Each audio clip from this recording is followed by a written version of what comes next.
अक्सर हम सोचते हैं कि शक्ति सिंहासन पर बैठती है, लेकिन इतिहास गवाह है असली शक्ति वो तो परछाइयों में रहती है, अदृश्य, लेकिन सब कुछ अपने नियंत्रण में रखती है। आज हम बात करेंगे एक ऐसे ही दिमाग की जिसने एक पूरा साम्राज्य खड़ा कर दिया, और वो भी बिना कभी ताज पहने। और इसी सोच का निचोड़ है ये वाक्य।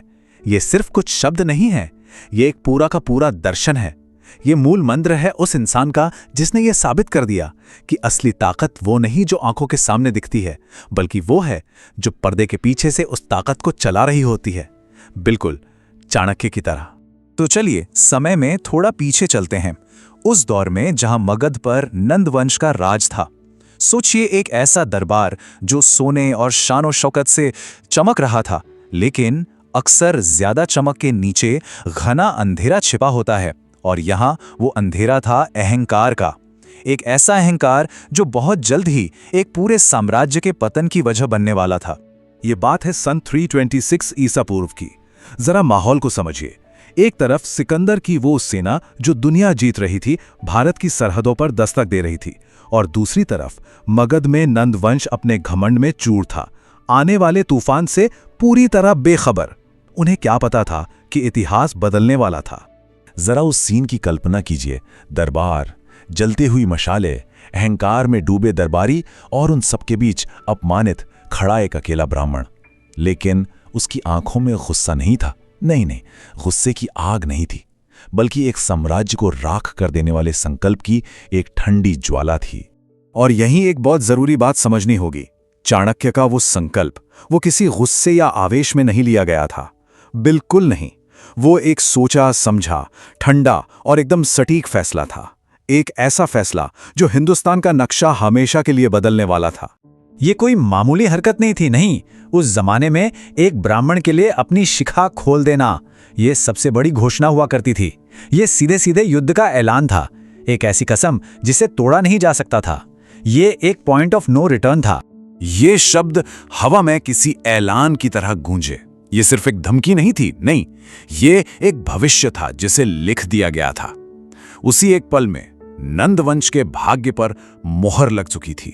तो अब चाणक्य निकल पड़ते हैं अपनी खोज पर। देखिए, वो जानते थे कि सिर्फ दिमाग से काम नहीं चलेगा।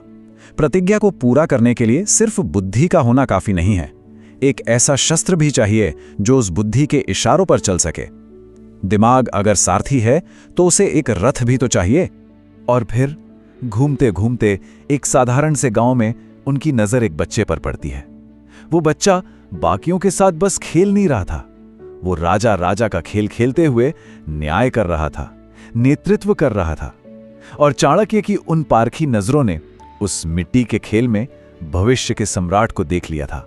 और यही तो चाणक्य का असली जीनियस था। वो मिट्टी में छिपे हुए हीरे को पहचान लेते थे। जहां दुनिया को एक आम लड़का दिख रहा था, उन्हें एक साम्राज्य का भविष्य नजर आ रहा था। उन्होंने उस बच्चे में एक सम्राट की छवि देखी जो उनके विश्वास को सही साबित करने वाली थी।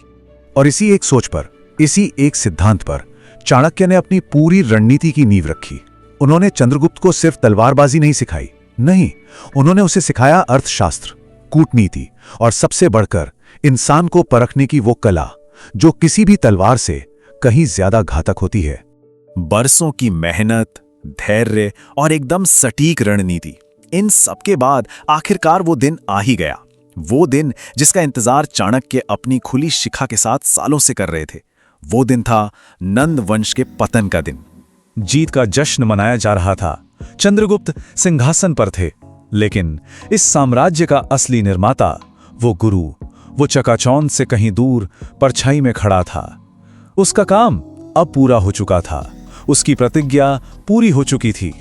और यहीं पर चाणक्य की महानता का असली सार छिपा है। वो कभी राजा बनना ही नहीं चाहते थे, उनका लक्ष्य था राजा बनाना, क्योंकि वो ये बात अच्छी तरह जानते थे कि तलवार चलाने वाले से कहीं ज्यादा शक्तिशाली तलवार चलवाने वाला दिमाग होता है।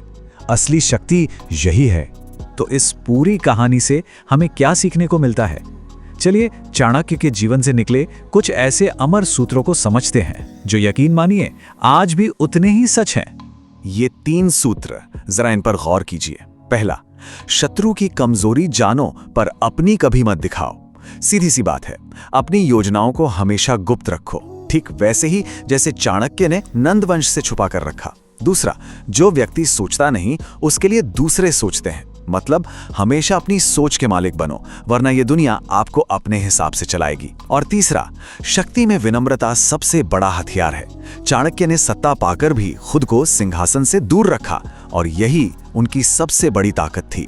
अब सवाल ये उठता है कि आज की इस मॉडर्न दुनिया में, इस भागदौड़ भरी जिंदगी में ऐसी प्राचीन रणनीति को कैसे लागू किया जाए?